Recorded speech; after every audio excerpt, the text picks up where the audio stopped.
ከልጅነታችን ጀምሮ ፈጣሪን እንዴት ማውራት እንዳለብን የተማርነው አንድ የሚያስገርምና እንግዳ የሆነ ነገር አለ። መለኮትን የምንቀርበው በሆነ የዓለም ጥግ ወዳለ አንድ ገዢ መልእክትን የምንልክ እያስመሰለን ነው። የሆነ አንድ ንጉስ የህዝቡን ጥያቄ እየገመገመና በብዙ ፕሮቶኮል ውስጥ አልፎ መልስ እየሰጠ እንደሆነ ነው የምናስበው። የሱን ትኩረት ለቅጽበትም ቢሆን ማግኘት ይገባናል ወይስ አይገባንም እያለን እናስባለን። በጉልበታችን እንበረከካለን፣ አይናችንን እንጨፍናለን፣ እጆቻችንን እንዘረጋና የሆነ የጓጓ ህፃን አንድ እንግዳ የሆነ ሰውን እንደሚያወራው ለዓመታት የተገበርነውን ልማድ እናሳያለን። ምንም ለማያውቀን ሰው የሆነ ፎርማል ደብዳቤ የምንጽፍ ይመስል አቤቱ አምላኬ ሆይ ብለን እንጀምራለን። ከዛ ደግሞ ትህትናና አክብሮትን እያስመሰልን በሆነ አለቃ ፊት ሐሳቡን እንደሚያቀርብ ሰው ጥያቄዎቻችንን እናቀርባለን።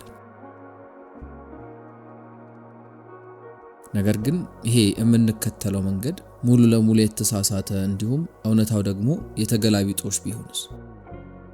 ፈጣሪያችንን ማውራት የሆነ ከኛ የተለየን ሰው እንደማውራት ባይሆንስ? እስኪ አንድ ቀላል የሆነ ጥያቄ ልጠይቃችሁ። በእነዛ ዝም ባሉ ቅጽበቶች ከራሳችሁ ጋር ስታወሩ እነዛ ፈጣሪያችሁን የምታወሩባቸው የተጠኑ ቃላትን ትጠቀማላችሁ? እዚህ ጋር ያልኳችሁ ያለውት አለቃችሁ ፊት የምታወሩትና የተጠናውን ቋንቋ ወይም ደግሞ አስቤዛ ለመግዛት የምታነበንቡትን አይደል። እኔ ያልኩ ያለውት ጥልቀት ባለው ቅጽበት ውስጥ የምታወሩትን እውነተኛ የሆነውን በትክክልም ስሜቱ ምን እንደሆነ ለመረዳት የምትሞክሩበትን።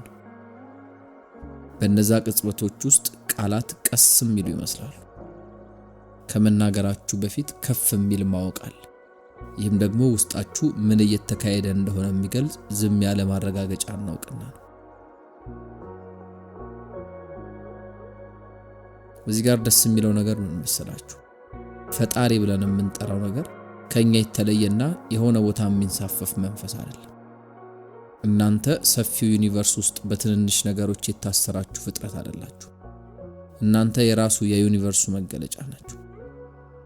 የሆነም ነበረድ በአንድ ሳጥን ውስጥ እንደሚቀመጠው አይደለም በዚህ ዓለም ውስጥ እናንተም የምትኖሩት። ልክ በባህር ውስጥ ማዕበል አንዳች ነገርን እንደሚያደርገው ሁሉ እናንተ ማለት ዩኒቨርሱ የሚያደርገውን የሆነ ነገር ናችሁ። ዌቭ ከፍ ይላል፣ ቅርጽ ይይዛል፣ ለቅጽበትም ቢሆን ይደንሳል። ከዛ አስቀድሞ ወደ ነበረበት ወደ ውሃው ይመለሳል። ውሃው በማያባራ ሪትም ውስጥ ነው የሚንቀሳቀሰው። አስቡት እስኪ ያ ማዕበል ለቅጽበትም ቢሆን ከባህሩ የተለየ እንደሆነ ቢያስብ፣ የባህሩን ትኩረት ለማግኘት መጮህ አለብኝ ብሎ ቢያስብ፣ ያ እንግዲህ የማይረባ ሐሳብ። ምክንያቱም ያ ዌቭ ማለት ባህሩ ራሱን በእንቅስቃሴ የሚገልጽበት ነው። ታዲያ በዚሁ በተመሳሳይ መንገድ እናንተም ዩኒቨርሱ ራሱን በእናንተ ውስጥ የሚገልጽበት መንገድ ናችሁ ማለት ነው። ስለዚህ ልክ ፈጣሪን ስታናግሩ ወደ ውጭ መልእክትን እየላካችሁ አይደለም፣ ይልቁኑ ወደ ውስጣችሁ እየተመለከታችሁና ግንዛቤ እየያዛችሁ ጥልቀት ወዳለው እውነት እየተመለከታችሁ። ያ ግንዛቤ ነው ሁሉን ነገር የሚመራው። ፈጣሪን ማውራት ኮሚኒኬሽን አይደለም፣ ያ ማክበር ነው፣ እውቅና መስጠት ነው። ከድሮ ጀምሮ ልክ ፈጣሪ ውጤት የሚመዘግብ ይመስል ስክሪፕትና ፎርሙላዎችን ነው እንድንጸልይ እየተማርን ያደግነው። መለኮት ስለ ህይወታችን አስተዋሽ የሚያስፈልገው ይመስል ቃላትን እያስታወስን እናነበንባል። ነገር ግን እውነተኛ የሆነ የጸሎት ጥበብ መናገር አይደለም፣ ይልቁንም በጥልቀት ስለማዳመጥ ነው፣ ዝም ስለማለት ነው። ምክንያቱም ልክ ያንን ስታደርጉ አእምሮአችሁ ጥልቅ ውስጥ ያለውን ድምጽ በሚገባ ማድመጥ ይችላል። ኢየሱስ ክርስቶስ በምድር በነበረበት ወቅት ተራራው ላይ ለብቻው ለጸሎት ሲወጣ ዝም ብሎ የአምልኮ ሥርዓትን እየተለማመደ አልነበር፣ ንግግርም እያቀረበ ነበር። ይልቁኑ ወደ ዝምታው ጠልቆ እየገባ የሰው ልጅ አእምሮን የሞላውን የማያባራ ንግግር እንዲሄድ እያደረገ ነበር። እሱ ጠልቆ የገባበት ጽናት የትኛውንም ሐሳብ ፊል ከምታደርጉበት በላይ ጥልቅ ነው። በዛ ዝምታ ውስጥ ምን መናገር ይችላል? ያ ትልቅና ረቂቅ የሆነ ነገር። አንዳንዶች ደመ ነፍስ ይሉታል፣ ሌሎች ደግሞ መሪ የሆነ ነገር ይሉታል፣ አንዳንዶች ደግሞ የፈጣሪ ድምጽ ይሉታል። ነገር ግን የትኛውንም አይነት አጠራር ብትመርጡ ያ ነገር እናንተ እንድትረዱት ራሱን የገለጸ እውነት ነው። ቀጥሎ በህይወታችሁ ውስጥ እየታየ የሚመጣውን ነገር የሚገልጥ ነው። ብዙ ሰዎች ሲጸልዩ አስቀድሞ መፍትሄ ብለው ያሰቡትን ነገር በልባቸው ይዘው ነው። አሁን ቢሆን ብለው ያሰቡትን ነገርና ያ ነገር እንዴት መሆን አለበት የሚለውንም ጭምር ወስነው ታዲያ ያንን ነገር ልክ እንደ መመሪያ ወደ ፈጣሪያቸው ነው የሚያስገቡት። በልባቸው እባክህ እኔ የምፈልገው ይሄንን ነው እሱን አድርግልኝ የሚል ሐሳብን ይዘው ሲጸልዩ ግን ይሄ ከሆነ መሆን ያለበት ይሁን ይላሉ። ይሄ ማለት እንዴት መሰላችሁ?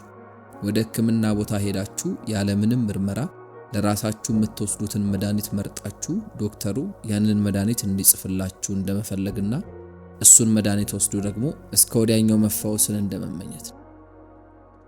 ነገር ግን እውነተኛ ዶክተር ረጋ ብሎ ምናልባት መጀመሪያ አንተን መመርመር አለብን ይላል። በተመሳሳይ መንገድ እውነተኛ ጸሎት አድራጊ ሰው ጸሎቱን የሚጀምረው ውስጡን ባዶ አድርጎ ካለማወቅ ፍላጎቱን ወደ ጎን ከማድረግና ንጹህ በሆነ ተቀባይነት ውስጥ ነው የሚጀምረው። ይሄ እንግዲህ በፍጹም ደካማነት አይደለም። ይሄ ኋላ ቀርነትም አይደለም። ይሄ ህይወት ያለው የመኖር መንገድ ነው። አለ አይደል? ልክ ከወንዙ ጋር አብሮ እንደመፍሰስ እንጂ ከወንዙ ፍሰት ተቃራኒ እንዳለመሆን። እዚህ ጋር ማስተዋል ያለባችሁ የወንዙን ፍሰት ለመቆጣጠር ከሞከራችሁ ራሳችሁን ነው የምታደክሙት። ህይወት እናንተ ወደምትፈልጉት መስመር እንድትጣጣፍ የምትገፋት ከሆነም ተስፋ በመቁረጥ ውስጥ ወደ ቁልቁለቱ ትወርዳላችሁ። ነገር ግን ዘና ስትሉና በእውነታ እንቅስቃሴ ውስጥ አብራችሁ ስትራመዱ አቅጣጫውን ስትከተሉና ከርሱ ጋር ስትተባበሩ ቀላልነትና እጅ መስጠት ብቻ የሚያጋልጠውን ኃይል ታገኛላችሁ። በጸጥታው ስትቀመጡና አእምሮአችሁን መጫን ስታቆሙ አንዳንድ አስደናቂ ነገሮች ይከፈቱላችኋል። ሐሳቦቻችሁ ምን ያክል ጩኸት የበዛባቸው እንደነበሩ ይገባችኋል። ልክ እንደ ፈንዲሻ ስትዘሉ እንደነበረ ታስተውላላችሁ።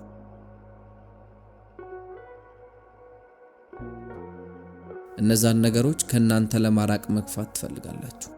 ዝምታን መጫን፣ አእምሮአችሁን ማጽዳት ትፈልጋላችሁ። ነገር ግን ይሄ አብዝቶ ስለማድረግ፣ ስለመቆጣጠር፣ ስለብዙ ጥረት ነው። ከዛ ይልቅ ልክ ደመና በሰማይ ላይ ሲያልፍ ዝም ብላችሁ እንደምታዩት ሐሳባችሁንም እንደዛ ይሁት። ደመናውን አታዙትም አይደል? በቃ ማየት ብቻ። ስለዚህ ሐሳብም እንዲመጣም እንዲሄድም ፍቀዱለት። ያለምንም ማሳደድ ከፍ እንዲል እንዲከስምም ተውት። በበቂ ሁኔታ ማየት ስትችሉ ረብሻው መረጋጋት ይጀምራል። አእምሮአችሁ የሚበሳጭበት መጠን ይቀንሳል። እናም በዝምታ ውስጥ ጥልቅ የሆነ ስሜት ይሰማችኋል። ያ ደግሞ ፕሬዘንስ፣ ጽናትና ከማንነታችሁ በላይ ግዙፍ የሆነ ግንዛቤ። ኢየሱስ ክርስቶስ የሰማይ መንግስት ካንተ ጋር ናትና ሲል ይሄንን ማለት ነው። ያንን ሲል ሩቅ ስላለ ገነት ወይም ደግሞ ስለሆነ መዳረሻ እያወራ አልነበር። ይልቁኑ በቀጥታ ውስጣዊ ግንዛቤ ላይ ያመላከተ ነበር። ይሄ አንድነታችሁ ቀና ከማያባራው የሐሳባችሁ ጩኸት ጀርባ ተደብቋል። ታዲያ አሁን እንዴ ችግሮቼስ እዚህ ቁጭ ብዬ ህይወቴ ሲፈራርስ ዝም ብዬ ልመለከት ነው ልትሉ ትችላላችሁ። ነገር ግን እንደዛ አይደለም። የምትፈልጓቸው መፍትሄዎች በመበሳጨት አይፈቱም። የነሱ መፍትሄ በፍርሃትና በጩኸት ከተጋረደው ጥልቀት ካለው ጥበብ ነው የሚገኘው። ልክ ስትናደዱና ስትጨናነቁ ጣቢያው የጠፋበት ሬዲዮ ነው የምትሆኑት። ሲግናሉ አለ፣ ነገር ግን በጥራት አትሰሙ። ምክንያቱም መሃል ላይ ጣልቃ የገባው ጩኸት ከፍ ያለ ስለሆነ። ዝምታ ጣቢያውን ጥርት ያደርግላችኋል። ዝምታ መመሪያው እንዲያልፍ ይፈቅዳል። እንደ ቃል አይደለም፣ ነገር ግን ልክ እንደ ግልጽነት፣ እንደ ደመ ነፍስ እንዲሁም ልክ ወደ ተግባር እንደሚደረግ ትክክለኛ ተፈጥሯዊ እንቅስቃሴ ነው የሚያልፍ። በድንገት ሐሳቦች ሳታስቡት ይመጣሉ። ከዚህ በፊት ተሸሽገው የነበሩ ድሎች ይገለጣሉ።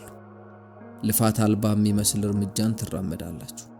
ምክንያቱም እነዛ ነገሮች ከናንተ ጋር አንድ መስመር ላይ ካለ ነገር እንጂ ከፍርሃት አይደለም የሚነሱት። ብዙ ሰዎች ፈጣሪ ልክ እንደ ፓኬጅ አድርጎ እንዲሰጣቸው ነው ስለ ገንዘብ የሚጸልዩት።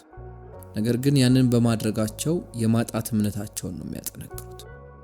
ትንሽ የመሆን ስሜት፣ የመሰበር ኃይል፣ የማጣት ስሜት እንደተሰማቸው ይቀራሉ።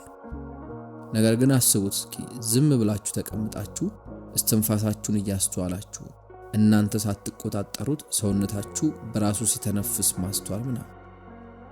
ልባችሁ ይመታል፣ ሴሎቻችሁ ድጋሚ ያድጋሉ፣ ሰውነታችሁ ይፈወሳል፣ ፕላኔቶች በራሳቸው ዛቢያ ይዞራሉ፣ ወቅቶች ይለዋወጣሉ፣ ሌላም። ነገር ግን ከነዚህ ውስጥ አንዱም በእናንተ ልፋትና ጥረት የሚሆን አይደለም። ዩኒቨርሱን የሚዘውረው ብልህነት ነው።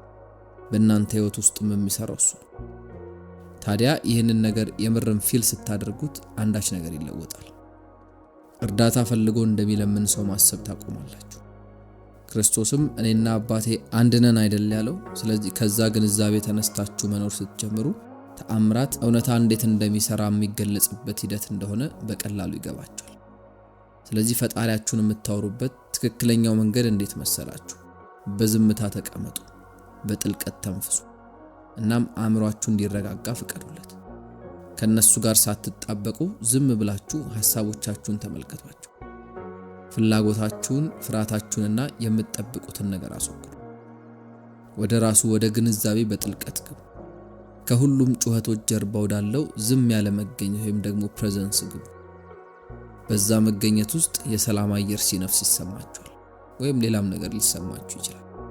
ነገር ግን ምንም ይሁን ምን አንዳች እውነተኛ የሆነ ነገር ነው የሚሰማችሁ። ምክንያቱም የምርም ማን እንደሆናችሁ በሚገባ ታስታውሳላችሁ። ይህንን ግንዛቤ ሁሉም ቦታ ይዛችሁት ሂዱ። ዕቃ ስታጥቡ ውሃውን ፊል አድርጉት። የሆነ ሰውን ስታናግሩ የምራችሁን አዳምጡ። ስትራመዱ መሬቱን አስተውሉት። ይሄ ነው ጸሎት። ይሄ ነው ትክክለኛ ኮኔክሽን እና እውነተኛ ግንዛቤ። በዚህ መንገድ ስትኖሩ ድንበሩ ይከስማል። ሁሉም ነገር ቅዱስ ይሆናል። ምክንያቱም ሁሉም ነገር የአንድ ተመሳሳይ እውነታ አካል ስለሚሆን ማለት ነው። ስለዚህ እውነተኛውን ፈጣሪን የማነጋገሪያ መንገድ ይሄ ነው። መናገር አቁሙ፣ በሚገባ ማዳመጥ ጀምሩ። ያኔ ጥልቅ የሆነ ጸሎትን አደረጋችሁ ማለት ነው። የዛሬው መልእክት ያደረስኩላችሁ አለን ዋትስ ነበርኩ። እስከ ፍጻሜ ቆይታችሁ ስላደመጣችሁ እጅግ አድርጌ አመሰግናለሁ።